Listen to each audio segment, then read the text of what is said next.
Hello everyone, I'm Mikhail Jacob. Welcome to the short talk for our paper at CNC this year. Improvisation is central to many creative practices. Human AI improvisation holds promise to explore new forms of art, media, and culture.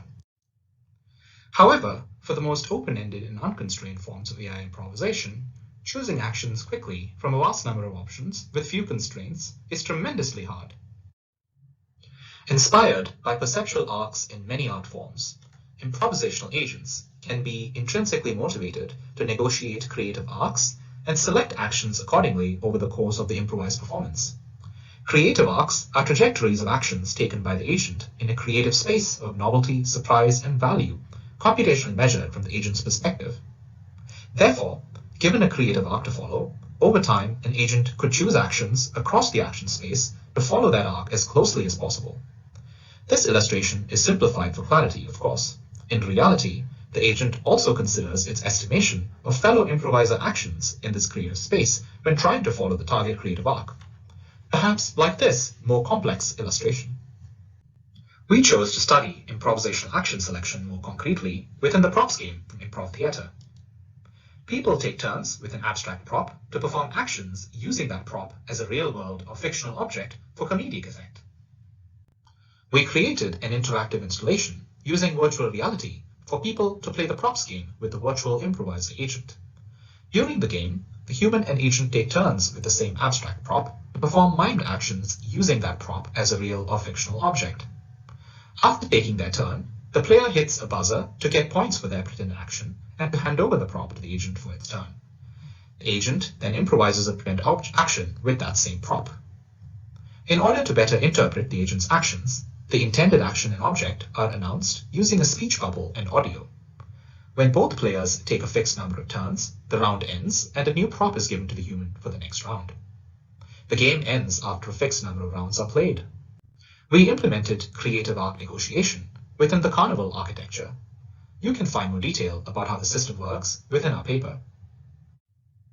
As a solution to improvisational action selection, we wanted to empirically evaluate whether creative arc negotiation made a tangible difference to improvisers and observers of the human AI performances. Our research questions were as follows. Firstly, can observers and improvisers identify a creative arc when an agent used it for decision making? Secondly, does creative arc negotiation result in better observer and improviser experiences compared to a baseline approach, in this case random selection from the agent's action space? To address these research questions, we conducted 3 studies. The first 2 studied observers of improvised performances on Mechanical Turk. The third studied improvisers participating in person. In Study 1 and part of Study 3, participants rated trends in the perceived properties of rising, falling, and level creative arcs.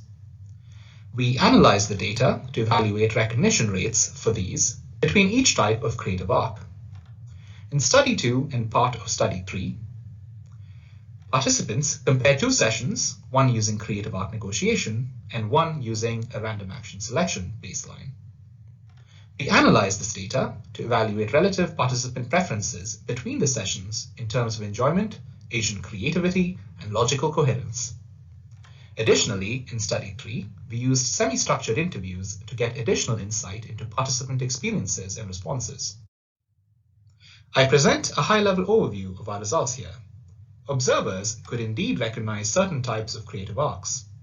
Their recognition rates were great for rising arcs, but poor for falling and level arcs. Improvisers, however, could not recognize creative arcs in the performances and had poor recognition for all archetypes. Observers also strongly preferred performances with rising and falling arcs over the baseline in terms of enjoyment, agent creativity, and logical coherence.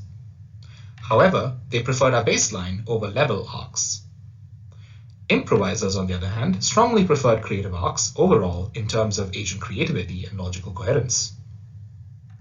We provide more detail about our methodology and results, as well as some initial explanations for them in our paper.